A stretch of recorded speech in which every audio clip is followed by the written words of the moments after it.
So good morning, and thank you so much for joining today's session. We are going to be talking all about event content and specifically how to come up with a repurposing strategy for your events. But before we dive into that, my name is Victoria Akinsowon. I'm a content marketing manager here at Cvent. I've been with Cvent for about 2 years now, and I am responsible for our content strategy, which means that I spend a lot of time thinking about how to create and distribute content that is tailored to our audience, but also engaging and supports our wider business objectives. In this role, I'm also spending a lot of time thinking about event content, which is actually quite new for me, and thinking about how we can, not just about the topics that we should be covering across the event, but also how we can reuse and recycle that content after the event. So I'll be talking a little bit about Cvent Connect Europe and the work I've been doing with that, and hopefully that can give you some ideas as to how to do something similar for your own events. So over the next 30 minutes or so, we'll be talking all about why content repurposing is so important, steps to build content repurposing strategy for your events, some common challenges that teams often face, and I have faced in the past as well, and hopefully we'll have some time for some Q&A. So do get your questions in the app if you have it downloaded. So I kind of want to start with a show of hands to just gauge the room. How many of you are currently actively repurposing your event content, would you say? Okay, decent number. How many of you is it sometimes? Sometimes we do, sometimes we don't. It's not really consistent. Okay, some hands in the room. And how many of you is no, not at all? Don't do it. Okay, a handful. Hopefully we'll get you on side. So when I did a similar topic a couple months ago, it was kind of a similar breakdown where it was an even split between, yeah, we regularly do repurpose our content, and sometimes we do. So hopefully this presentation will give you some tips to just optimize and help with that consistency. But I kind of want to start with aligning on a definition. I think that's kind of important so that we're all on the same page. So when I talk about content repurposing, what I'm meaning is really taking that existing piece of content that you have. In this case, you know, it might be some session content, it might be webinar, and really changing that into a new format and adapting it for the platform you're trying to distribute through, with the goal of reaching a wider audience. So repurposing isn't just copy-pasting content from one platform to another.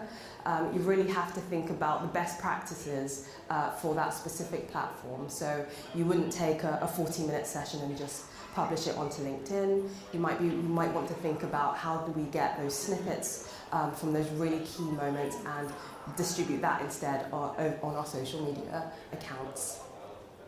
So in my role as a content marketer, I'm really seeing the overlap between content marketing and events. We know that events generate a lot of valuable content, a lot of great insights, especially if you've got speakers who are sharing their expertise. And also your content strategy can inform your event program as well. So in my role here for Cvent Connect Europe, I've spent a lot of time thinking about how do we align the sessions and the topics that we're talking about over the last 2 days or so. How do we align that with our wider content strategy to make sure that it's all aligned and each side is informing the other. So there's a real overlap between the two, and what's great is that from your events you can get that real-time feedback to understand what are people reacting to, what are they engaging with, and that can further inform your content strategy further down the line. So why is repurposing so important? I think there are many benefits, but I've tried to streamline it down to these. The first is really what I mentioned just earlier about extending that reach. Not everybody will be able to come to your event. Not everyone will be able to attend your webinar. So repurposing allows you to really extend your reach to those who weren't able to attend but might still want to engage with the content that was presented. Similarly, it's about reinforcing that brand message. So if you have content that aligns with your core strategy, your core content strategy, by repurposing your content, you're able to get that into a different distribution form and distribution platform to make sure you're getting that message out across a wide range of channels. And then the third benefit is about fueling your marketing campaign. So at Cvent, we have a number of different campaigns, and what's so great about having an event like this is that we're covering so many different topics that we can then use after the event to fuel our content program, our content calendar, our social media calendar, and you're not scrambling to try and come up with new ideas from scratch. You already have that in the pipeline. And then being able to drive future attendance is another key one. So if you're able to get teasers and clips, montage clips from your event, being able to show that your event is the place to come for that industry expertise and insights is really valuable form of promotional distribution for your event. And then similarly to reinforcing your brand message, repurposing helps you establish yourself as a thought leader. Again, if you are really curating your content to those thought leadership topics that you know that your audience will be interested in, being able to showcase that through repurposing in different formats really then supports that effort to showcase your brand as a thought leader.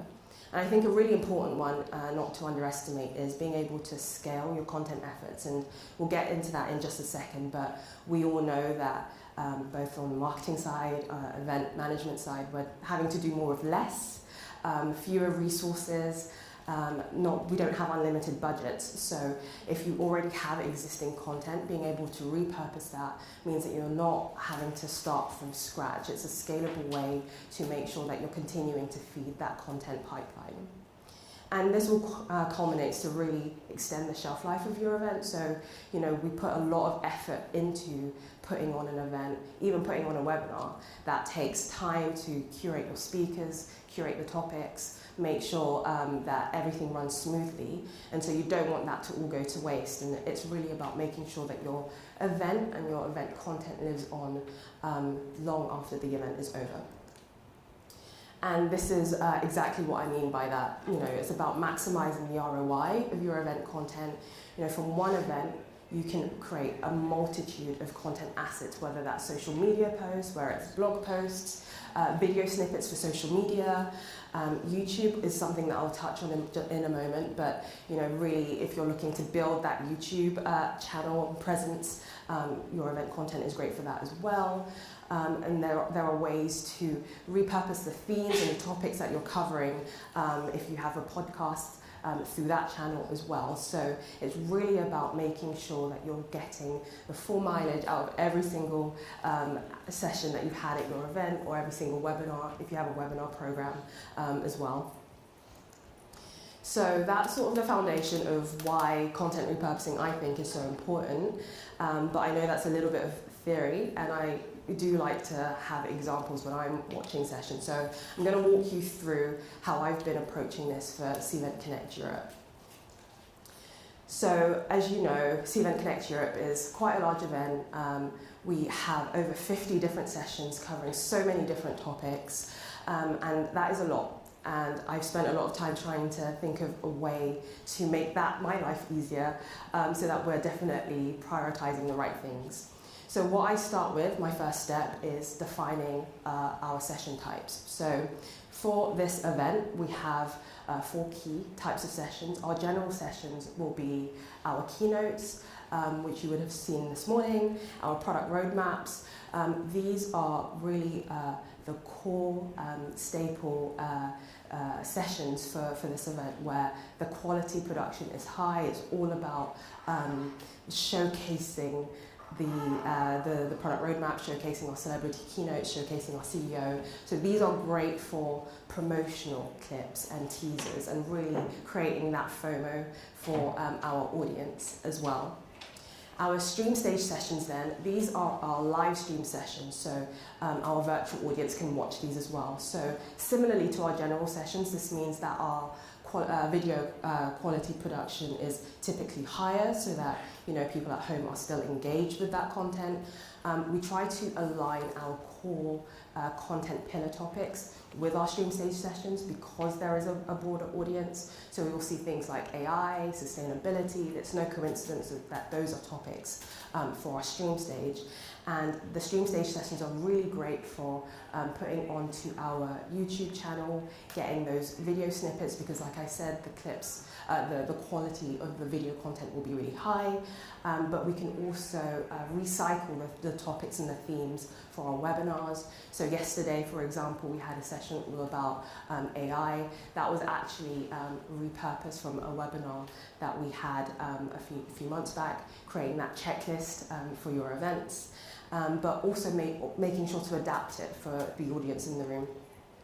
Our breakout sessions then, these are sessions like this, where they're slightly smaller, more niche topics, where not all of them are going to be filmed, and that's a really important distinction.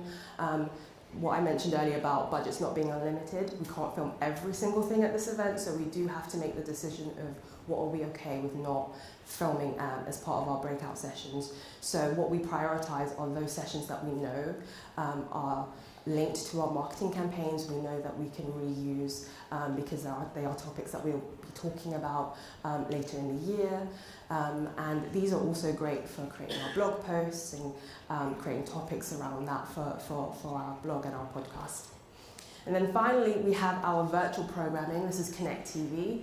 This is content specifically for our virtual audience where we are sharing behind the scenes, but we're also doing interviews with different speakers and different C-event experts. And this is great because we can be more intentional about curating that content for a post-event audience. So, for example, yesterday I did an interview with Shani Danda, who spoke about accessibility, a very important topic for us.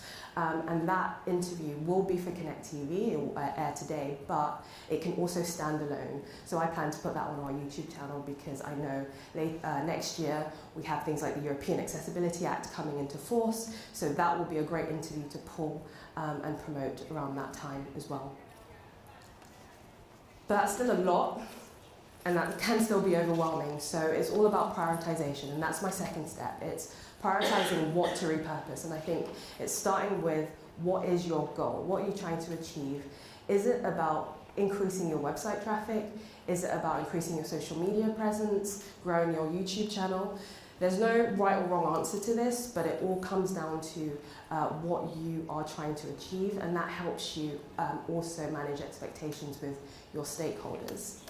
The second important thing is that topic evergreen, by which I mean, is it a topic that isn't tied to a specific date and point in time, but will it live, is the topic relevant months down the line? So that's a really important distinction to make, because you want to make sure that your content can still be relevant, 6 months from now. And then as a content marketer, I'm always thinking about what are the gaps in our current content, because that can also help you identify what to prioritize, and doing an inventory of your current content can help. But are there topics that are important to your organization and are of interest to your audience, but you're not quite covering enough yet in your content? And if that's the case, then that could be a candidate for repurposing. And then I mentioned this a couple of times, but alignment with your marketing campaigns. Do you know what your upcoming campaigns are going to be? Because that can then help you see which of your session topics align with those. And then a couple of questions that are more about after the event, but understanding what the engagement was with that session. Were there a lot of registrations? So I've been quite addicted to looking at the session reg for this event, and there's been a couple of surprises, so I'm like, oh, okay, there's a lot of interest here, I didn't quite know that, so that is an indicator to me that we should not only repurpose some of those more popular sessions, but we should be creating more content around those topics as well. And then, were there any unique insights or interesting insights shared by your speakers? I think your speakers are a really, really great asset to use. So if you have industry experts that have shared something new, perhaps something controversial, because that also gets people talking, then that could also be something that you think about reusing, not just as snippets, but maybe getting those quotes in a written form and using it in your blog, in your long form content as well. And then logistics, and you might say, Victoria, what does this have to do with content? Isn't this all about event management? I think logistics is really important because, as I said earlier, for an event like this, not all of our sessions are going to be filmed. So I need to understand, okay, which are the rooms where we won't be filming, and where can we put the sessions that maybe are not as big a priority for us to put in those rooms that won't be filmed, so that we can prioritize the ones that are. And the video quality is really important. I touched on this earlier when I was speaking about the stream stage sessions and the general sessions. People want to watch, good video quality and good audio quality as well. So you don't want to end up with, video at the end where you can't really hear what people are saying, or it's scratching in and out. The audio quality isn't great. So you just want to make sure that you are keeping abreast of that as well. And then I'll get to this now in terms of understanding where is your content going to live after your event. And I can give you the example for us here at Event Connect Europe. For the first 14 days after the event, our content will live in the attendee hub. And this is so that our most engaged audience, you in the room, people who attended, can actually continue to stay engaged by re-watching sessions where you might have missed something and you just want to catch up again, or maybe you weren't able to attend the session at all. Having it in our attendee hub helps with that engagement, but it also helps with capturing new leads, because you can still register, even if you didn't attend the event, to watch those on-demand sessions. So it's a good lead capture mechanism for us as well. Then after that closes, as we see engagements slowly start to drop, we then put our content into our video library. This is Events Plus, and it's on our website. And what's great about this is that we can have specific links. We can create channels, essentially, that are based around a certain theme or a certain topic, and we can share those specific links to those pages to use in demand gen campaigns. And then YouTube, I'm a big fan of this. So it's not about putting all of your session content onto YouTube without changing anything. What's really important is thinking about your SEO strategy as part of your YouTube strategy. Because I've put here, YouTube is the second largest search engine. And so really thinking about which of your sessions will likely have a good or high search volume, and that's about doing a little bit of keyword research yourself, or if you have an SEO team, working with that team to understand what are those keywords that are getting a lot of search traffic, and then aligning the title of your videos to that to make sure that people can actually find the content. And going back to what I was saying about the quality of the video for YouTube, I would say it's quite important to have good quality video for that, because there's so much competition on YouTube these days and so much that you can watch. So I would prioritize that for YouTube. Now I won't go into this too much, but here's a framework that I have put together in terms of how can you go about specifically taking some of your content and creating months worth of content from that. So I'll just give one example then. I've got blog posts here, and I'm a big fan of saying having your blog posts based on your session is not about recapping the session. It's not about, okay, today at Event Connect Europe we talked about repurposing content. It's really about using the session content as the foundation to build a standalone written piece of content where the person didn't have to be in the room to understand it, but it's something that you can pull the quotes from the session to actually flesh it out a little bit more. So making sure that you are providing a more in-depth exploration of the topic, having a good CTA, and there are tools you can use to transcribe the session as you're trying to work through that, and we'll go into that in a little bit. And really it's about thinking about that channel content fit. So the best practices for blogs, for video snippets, really trying to tailor your repurposing efforts to that. So I'll actually just give a second example of video snippets.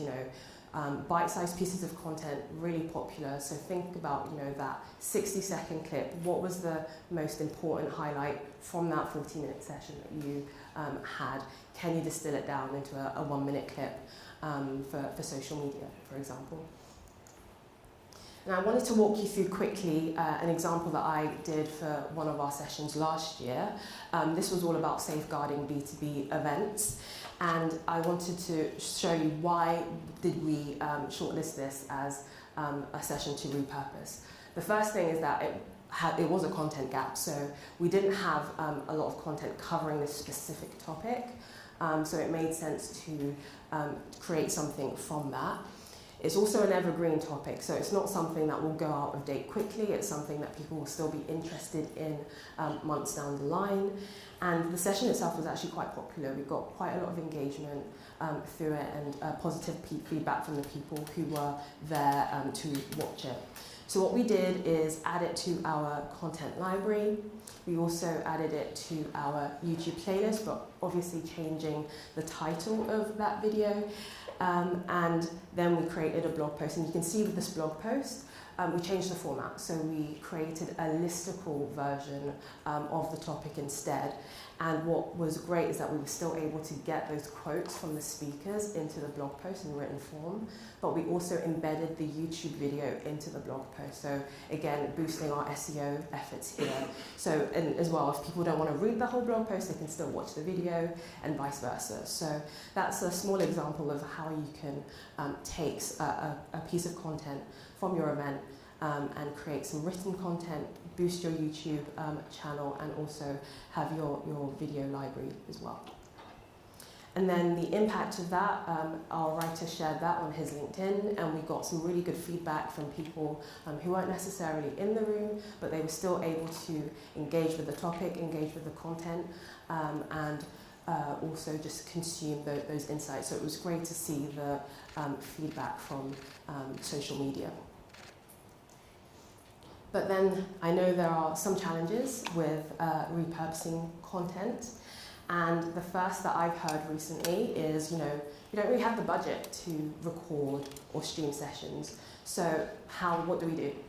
And I think my tip for that is to have somebody in the room to capture those insights. So it could be a content writer, a content marketer, who is there to be able to capture what people are saying, capture the Q&A, see what people are reacting most warmly to. And that's a really good and low-cost way to still get those insights that you can then create some content after the event. And then capturing clips on your phone. So I know I said, YouTube, for example, high quality content, we need that. But actually, across other social media platforms, we see the content that goes viral, not highly produced. It can be quite authentic, quite organic. So I would, suggest something like getting your speaker to do a piece to camera of, summarizing their key takeaways or saying something fun or capturing some behind the scenes, because people love that as well. So it doesn't all have to be highly produced. You can really just use your phone and capture those organic moments as well. And then I would say I love polls and Q&As because I always go back to them to see what are people asking that I didn't expect, because that can be the basis to create new content as well. Or if you have a poll in your session, then using that as a basis of like mini research, saying that a percentage of people in the room said this. And that can be really a good way to create content that you might not even have thought about before. And I wanted to show you an example of this. So I'm, again, a content marketer at heart. So I go to a lot of our product seminars where a lot of industry topics are being spoken about. And I find that really interesting on a personal level because I'm able to understand more about our audience. But it's also great because it allows me to create some content afterwards. So these two blog posts are examples of product seminars that we've had in the past. The first was with some of our agency prospects and customers, where they were talking about challenges. And then the second was a product seminar about some of the challenges event organisers face. And what I was able to do from that was writing furiously, taking a lot of notes, was produce some content for our blog based on the insights that were shared. And we didn't have a camera in the room, we weren't filming those events, but we were still able to get some content from that. And actually this second blog post here, which I'm really surprised by, is actually still remains our top 5 blog posts in terms of website traffic. So that was unexpected, not planned, but a nice surprise. And then we don't have time, we don't have the resources. And I'm going to say AI.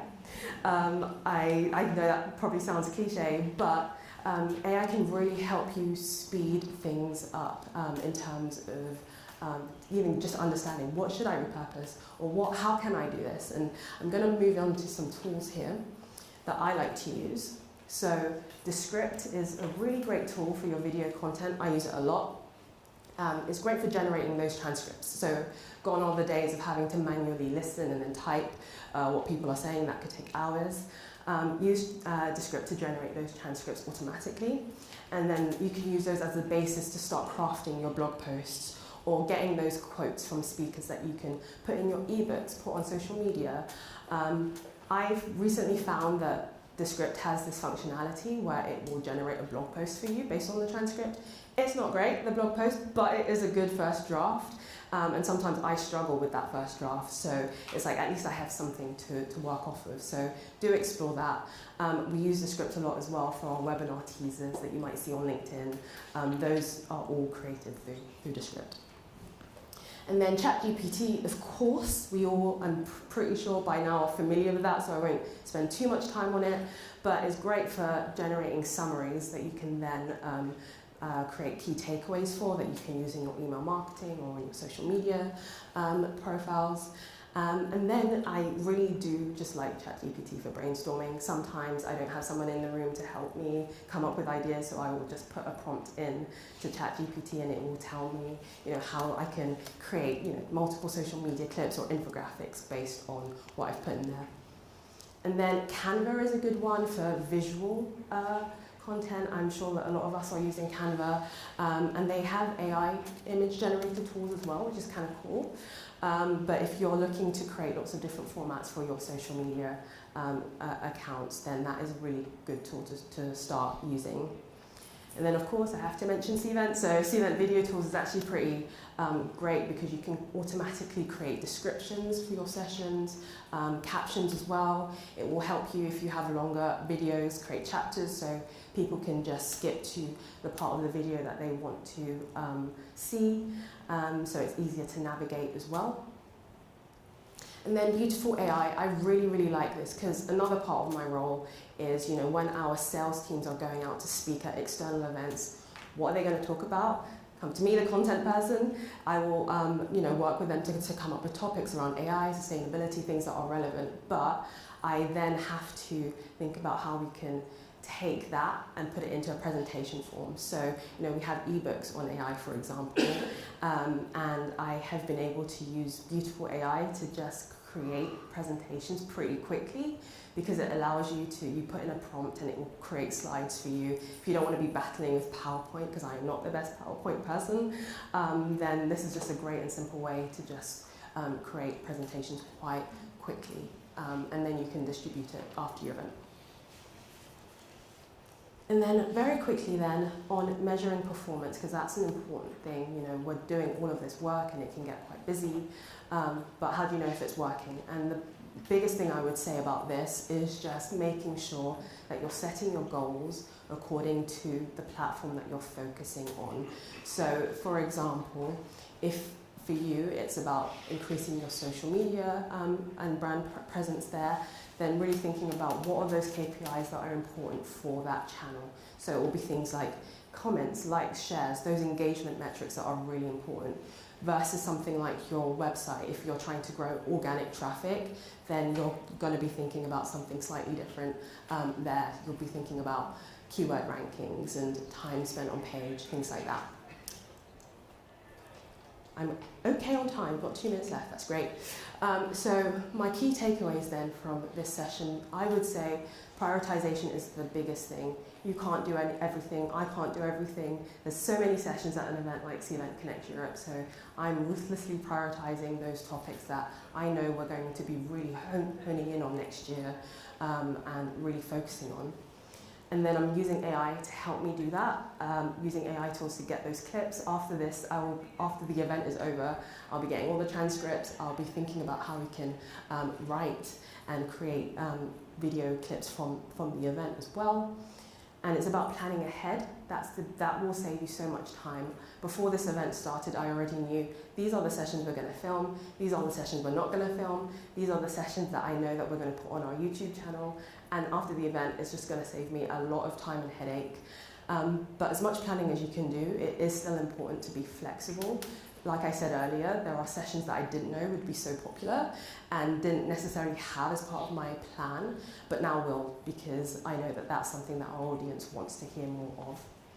And then the final thing I would say is continuously measure what's working. Also, don't be afraid to experiment. Not everything is going to work as you planned, so don't be afraid to change your approach and really just experiment with the platforms that you're working on. And that's it.